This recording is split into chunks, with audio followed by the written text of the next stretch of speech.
Nú góða og girnilega góða áleikið komið í nýjar og umhverfisvænni umbúðir. Betra fyrir umhverfið og þig. Goði, alltaf góður. Þegar Eva Ásrún Albertsdóttir, ljósmóðir, var greind með áfallastreituröskun árið 2016 og missti kjölfarið vinnuna, þá voru góð ráð dýr. Eva Ásrún segir okkur sögu sína hér á eftir.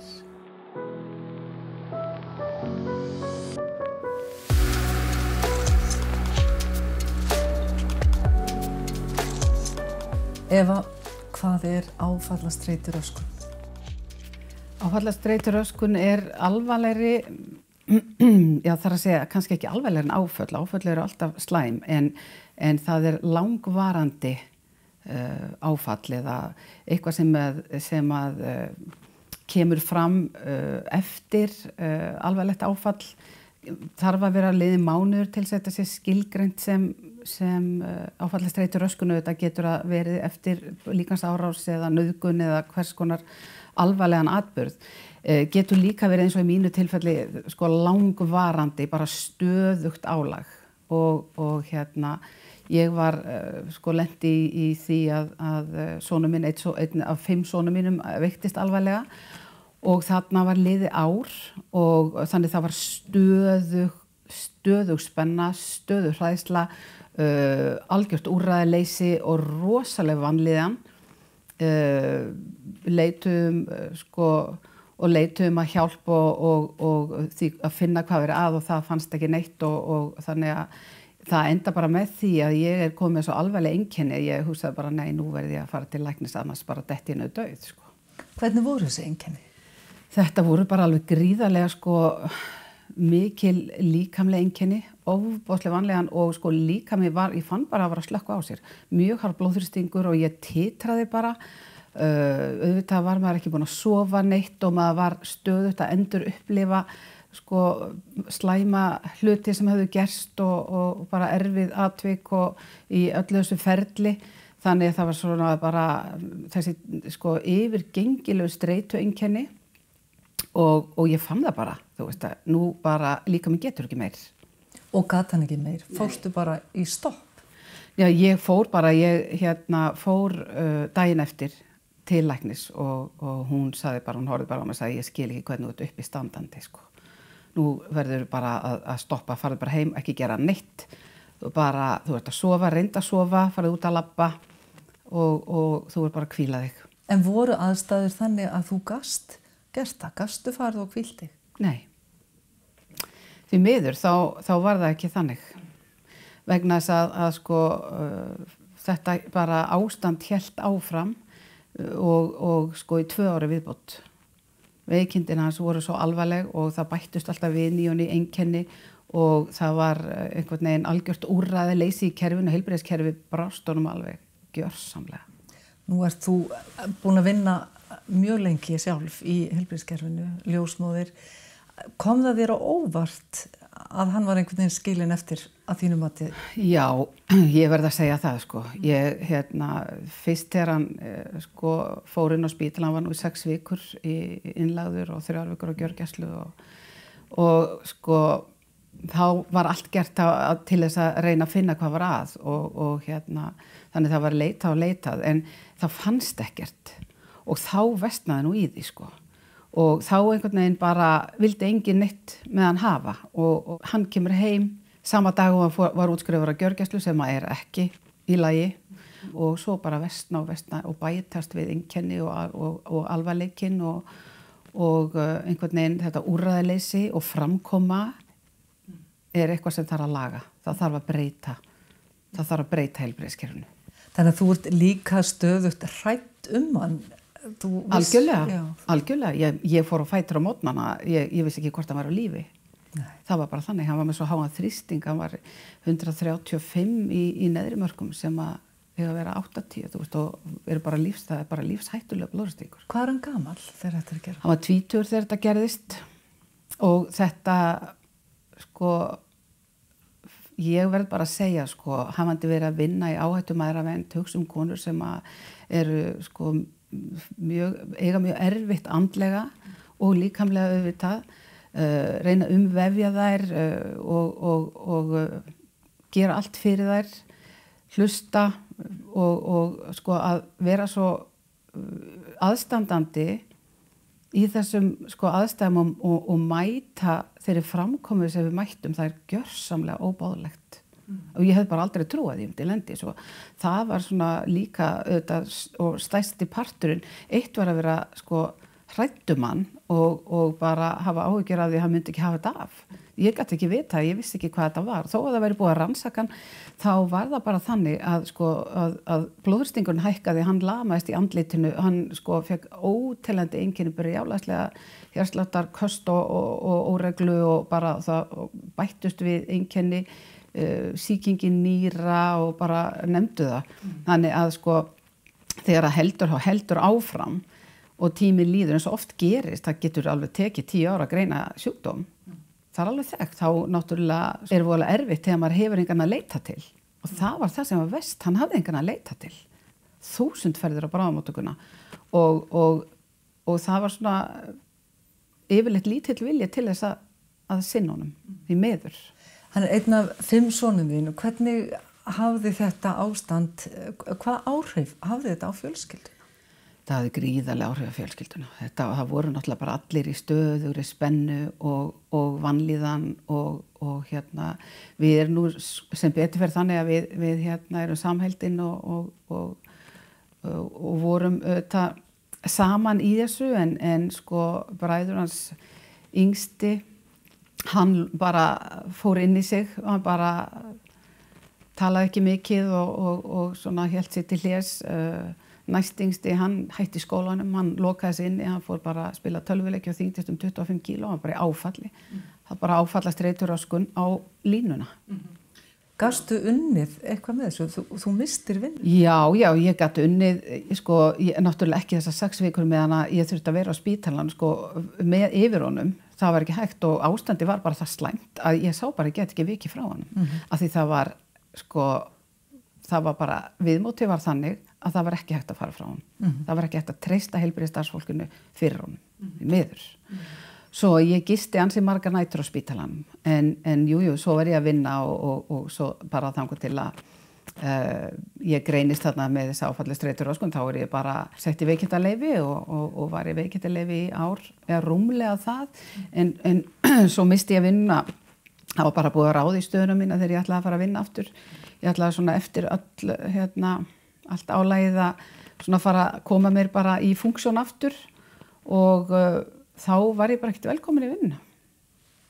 Þannig að þú stóðst uppi atvinnuleysi? Já, manni var bara boðið upp á 1 áfall í viðbót í boði spítalans.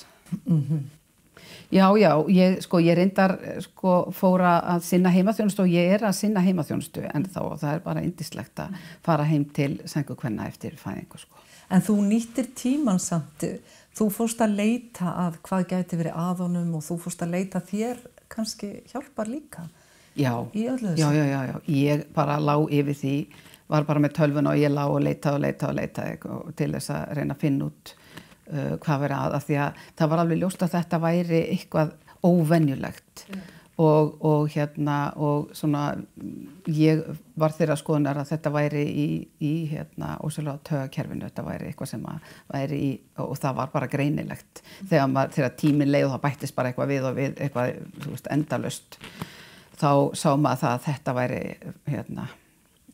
það gæti ekkert annað verið en ég fór í virk sem var mjög gott en þá hugsaði ég bara hvað get ég gert sjálf til þess að halda mér á floti vegna þess að ég gat ekki með hann svona veikan verið að fara mikið frá honum. Það var ekki hægt. Þannig að ég fór nú að leita á netinu alltaf verið svona áhugasöm heila og taugavísindi, andlega líðan og allt þetta og svona hugsa bara hvað get ég fundið. Og ég rekst á eitt og annað auðvitað, svo mikið í boði. John Assaraf, alveg frábær og svo finni Jack Canfield og þar hugsaði ég bara sá eitthvað myndband með honum, eitthvað 5 mínútna vídeo og ég hugsaði bara, vá þetta það sem að ég á að vera að gera. Hvað var hann að segja? Já, hann var að tala árangursreglur, hvað maður þarf að tileinka sér í lífinu til að ná árangri og sko hann vinnur þannig að hann kennir svo mikið í gegnum sögur og ég hugsa bara ég fann það bara að þarna var komið tæki fyrir mig til þess að vera hæfari til að hjálpa öðrum. Ég hef alltaf verið að hjálpa öðrum í gegnum árin og sko þarna og ég á nóga sögum, trúðu mér, og mínu lífi. Þannig að sko til þess að hérna hjálpa og einhvern veginn þá var það bara þannig að ég tók ákvörðun að hérna fara í nám og læra þetta. Og þetta hvenær, 2017? Þetta var 2016 sem ég ákvað það og þetta fjarnám og ég hugsa bara já, ég ákvað það og svo hins vegar var ég náttúrulega ekki í neinu ástandi til þess að fara að gera neitt, til að fara að læra eða það var sko... En það dreifði huganum? Já, og það var, og mér fannst þetta ótrúlega spennandi, svo tók ég bara af skarið hérna í janúar 2017 og hugsa bara nú ætla ég að fara og bara leggjast yfir þetta og klára þetta nám. Og ég útskrifaðist úr því 2017, október 2017. Það var algjörlega frábært af því það svo margt sem að maður lærir og að fara í gegnum. Þetta bara sjálfstyrking, þetta eru þessar árangursreglur sem þú þarft að læra og bara tilenga þér til að ná árangri. Og svo átta ég mig á því þetta í gegnum námið, ég hef verið að nýta þetta, ég hef verið að gera, taka 100% ábyrgð. Og framkvæma. Þú veist, ekki sitja og bíða eftir að hlutinni gerist, bara framkvæma, spurja og vita hvað ég vil og allt þetta og sína þrautsegju, aldrei að gefast upp. Nei, af því að ég veit að þú ert þannig að þá hlýtur þetta að hafa verið rosalega sérstakt fyrir þig að upplifa að þú værir búin að krassa. Var það ekkert erfitt fyrir þig einhvern veginn að horfast í augu við það? Eða? Sko, jú, það var það nú kannski að sumu leyti af því að ég nú frekar svona sterk að eðlisfari og hefur tekist á við hans í margt í lífinu en þetta var samt þannig á þessum tímapunkti að sko að ég leit ekki á þetta sem sko einhvern ósigur eða ég væri búin að tapa. Ég bara sko leit á þetta sko sem eðlilega afleiðingu þar sem hafi verið að gerast og af skynsemi þannig að ég sko framkvæmdi og fór til læknis. En á þessum tímapunkti hann ekki læknaður samt sem áður? Nei. Hann verið ekki læknaður sko og ég held áfram, það var nú merkilega saga að segja frá því að viku eftir ég útskrifast, þá fæ ég tölvupóst frá Canfield skrifstofunni þar sem ég hvöttist að sækja áframhaldandi nám. Og ég hugsa bara, ég get það ekki, ég fann það, ég ætti að gera þetta. Það var bara mitt innsæi, jú, ég fann það. En ég hugsa bara, get það ekki, hann svo veikur, ég hef ekki efni á þessu og einhvern veginn var allt svona skynsemin, sko. En ég hugsa bara, það bara alltaf var ég að fara aftur í eina tölvupóst og svo sem ég ásækja þetta, ég bara gera þetta, bara 50 manns í heiminu sem komast inn í þetta nám og ef ég verð eina þeim þá ég bara heppin og þá leysist þetta og veit ég bara þá á það að verða eins og móður minn hefði orðað það sko. Svo að ég sótt og svo gerist það í nóvember að það hringdi í mig frá skrifstofunni og ég hafði þurft að svara einni spurningu svona hver væri helsta hindrunin og ég segi það sem veikindi svona míns og hún talaði með yndislega ung kona á skrifstofunni, segir við mig svo þegar hún búin að spjalla góða stund og svona og ég komst inn í námið og hún segir svo við mig ef áður en að ég fór að vinna hérna hjá Canfield þá var ég að vinna hjá lækni sem að allir leita til þegar enginn veit hvað að og ég satt bara og ég bara satt og hugsa bara vá, þetta ástæðan fyrir því að ég átti að sækja þetta. Þið bara drifið ykkur til Bandaríkjanna þegar þú varst búin að fá þessar upplýsingar frá þessari yndislegu stúlku þarna á skrifstofunni í skólanum. Já, þetta var aldeilis ótrúlegt. Við töluðum við læknin og fórum svo í framhald af því og hittum vorum bara, hann fór í meðferð hjá honum í byrjun desember og það liða 2 vikur. Þá hann komið með 70-80% bata. Þetta algjörlega lyginni líkast og í lok janúar hann læknaður.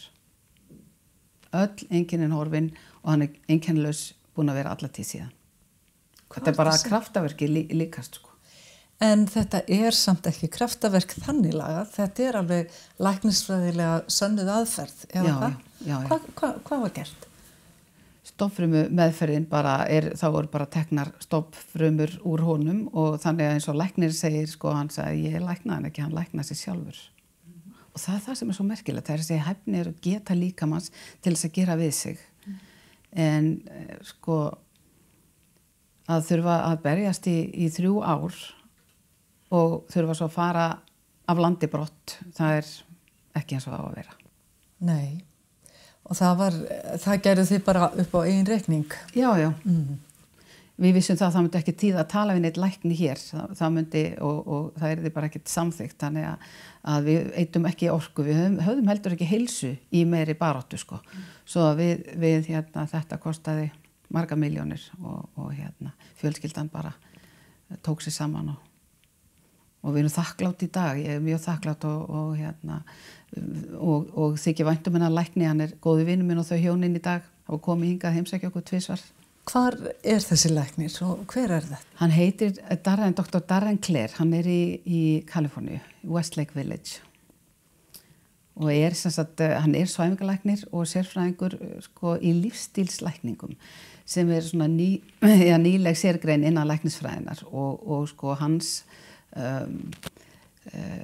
hann vinnur þannig að hann að fyrirbyggja fólk veikist. Segir farið til læknis til þess að fá að vita hvað þið þurfið að gera til að veikjast ekki. Og hvað það sem maður þarf að gera til þess að veikjast ekki? Það er bara að hugsa vel sig. Sko vegna þess að við vitum það að sko líkaminn, ef hann fær það sem hann þarf, ef við erum ekki að borða allt þetta rusl fæði og sykur og gos og allt þetta, ef við borðum óunna matvöru, drekkum bara vatn, drekkum sko og bara förum í náttúruna. Þess að segja, sko, það þarf að efla íslenska landbúnað og garðyrkjubændur þurfa aðeins að þurfa bara meiri stuðning eins og við geta verið sjálfbær. Ef líkaminn fær það sem hann þarf, þá gerir hann við sig sjálfur. Þetta ekkert flóknara en það. Manstu eftir stundinni þegar að sonur þinn einhvern veginn fann að hann væri læknaður?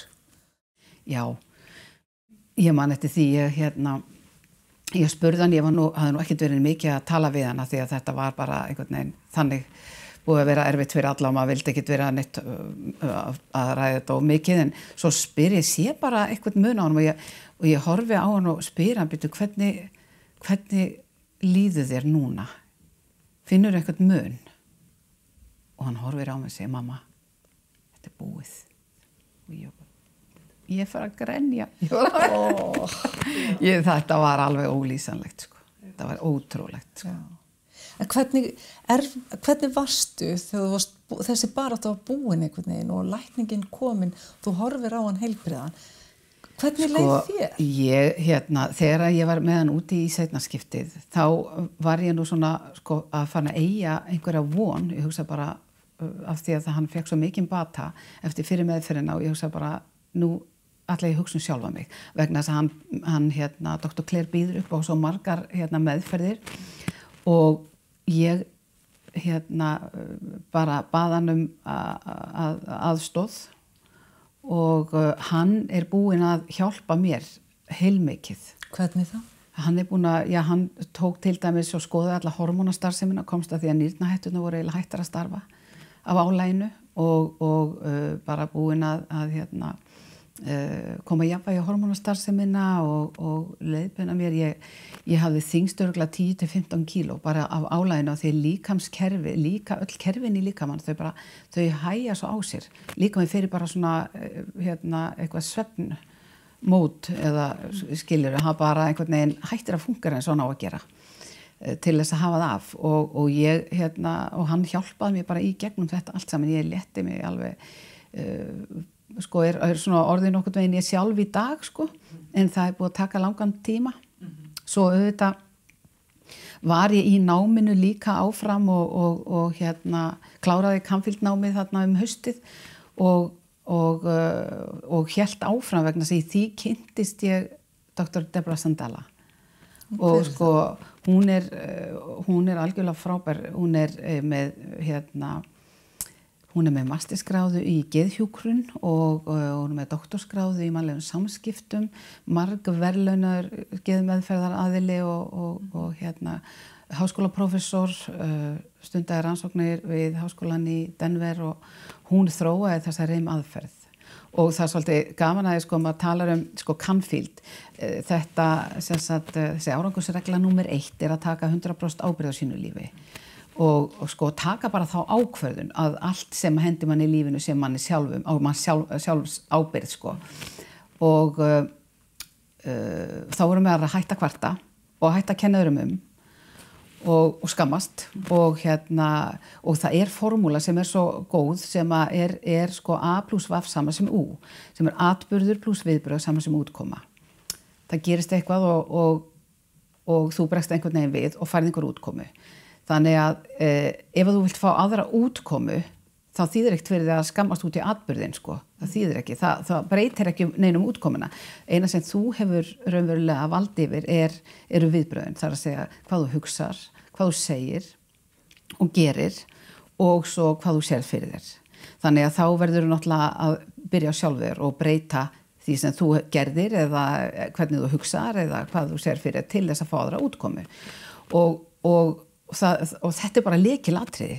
Hins vegar það oft þannig í lífinu að manni finnst einhvern veginn að mann hafi ekki stjórn á neinu, maður gerir eitthvað og einhvern veginn og þannig sem maður bara ósjálfrátt. Og þar kemur Dr. Deb inn, vegna þess að það akkúrat það sem gerist, það undir meðvitundin. Og REM stendur fyrir Regenerating Images in Memory og þetta sem sagt endurmynda minningar í minni.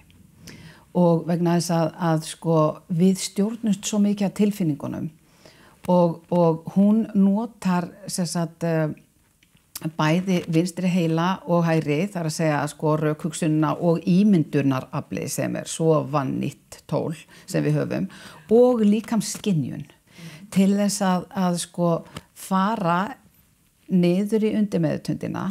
Og það þannig að taugakerfið okkar svona úr plasti, þar að segja heilin alltaf að breytast og taugakerfið og það var nú það er löngu búin að 20 ári eða minnsta sem var sýnt fram á það að ef að þú kallar fram gamla minningu þá verður hún óstabíl í taugakerfinu. Þannig að það hægt að breyta henni.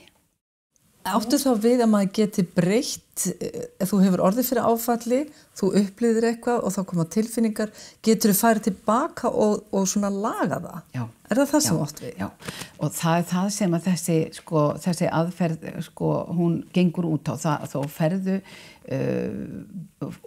og skynjar og finnur einhverja tilfinningu í líkamann og þú gefur tilfinningunni form og lit og áferð.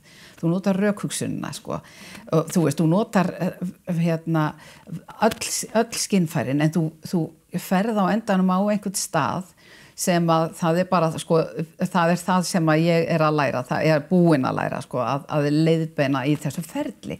En, þá án þess, og það nefnilega svo merkilegt, án þess að endur upplifa atburðin. Það gríðarlega mikilvægt. Þú ferð að þessu, þú endur upplifir ekki atburðin, en þú getur sem sagt neutraliserað þetta, þar að segja eitt þessu, þú getur bara og búið til nýja minningu. Þú getur eitt gamlu minningunni búið til nýja minningu. Þannig að eyða neikvæðum tilfinningum og þá koma jákvæðu tilfinningarnar. Og þetta aðferð og aðferðafræði sem þú ert ein með hér á Íslandi, eða hvað? Já, ég ég sem sagt kláraði þetta námi í júlí og í mastersnámi í þessu og það engin Íslendingur sem hefur lært þetta og það ekki neinn sem hefur lært hjá Canfield, heldur engin Íslendingur, þannig að þetta nýtt. Ef við horfum bara á það að geta eitt neikvæðum tilfinningum og það sem valda því að við frestum hlutum, við þorum ekki, okkur líður illa og stundum bara vitum við ekki af hverju og allt þetta, við getum unnið með þetta allt og þá gengur lífi betur og svo tilengum við okkur þessar árangursreglur þannig að það bara hægt að hugsa þetta sem svona nýtt upphaf og ég ætla bara, sko ég búin að opna nýja heimasíðu og sem sagt bæði íslenska og enska heimasíðu og vegna þess að ég get og mun bjóða upp á þetta bara fyrir alla hvar sem þeir í heiminum vegna þess að RIM þannig að ég vinn bara í gegnum tölvuna og það ágætt núna á tíma COVID að það þarf ekki að vera ég þarf ekki að vera með stofu þetta ekki þess eðlis og það mikilvægt líka að segja frá því að RIM ekki meðferð. Nei, og það það sem svo merkilegt að þetta samband skjólstæðingsins við sjálfan sig. Ég bara leiðbeinandi, þannig að þetta ekki meðferð. En það þá í raun og veru fyrsta skilyrði eða fyrsta skrefi hjá öllum að taka ábyrgð á lífinu sínu? Sjálfsögðu. Alltaf. Að sjálfsögðu og það svo mikilvægt líka að hafa stjórn á sínu lífi. Hugsaðu þú hefur örugglega verið í þeim aðstæðum eins og ég að fatta allt einu þú hefur ekki neina stjórn á því sem að gerast. Það bara allt þitt lífi bara einhverju steik og það bara einhverju allt aðrir að stjórna því. Hvað það? Hvað það? Hvað það? Ég meina, það bara einhvern veginn að átta sig á því að maður hefur alltaf val og maður þarf að stjórna sínu lífi og maður getur látið alla draumana rætast. Eins og Walt Disney sagði, if you can dream it, you can do it. Og það það sem þú getur látið dreyma það getur þú framkvæmt. Þú þarft kannski að læra eitthvað meira. Þú ert að vera tilbúin að leggja á því hellingsvinnu og svona, en ég meina, þú getur bara gert allt sem þið sýnist. Allt sem þið dreymir getur þú framkvæmt. Eitt svona lokum, það að koma út bók, einmitt með sögum 30 kvenna. Já.